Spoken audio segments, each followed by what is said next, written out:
Hello everyone, welcome back to SkillWeb. In this video, I'm gonna show you how to add line graph in Google Sheet. So let's start the video.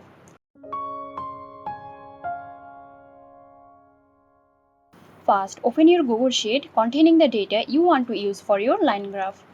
Now select the columns and go to the Insert menu at the top of your screen. Now select Chart. As you see, a chart editor is appeared on the right. In the chart editor, you can customize your line graph, type, labels, and other settings to make it fit your needs. That's for today. Hope this video helped you guys. If it did, then please like, comment, and share, and don't forget to hit the bell icon for more videos. This video is sponsored by Zerosoft. Zerosoft offers graphic design, UI UX design, digital marketing, and web development. Elevate your brand with Zerosoft today. For more details, check the description box.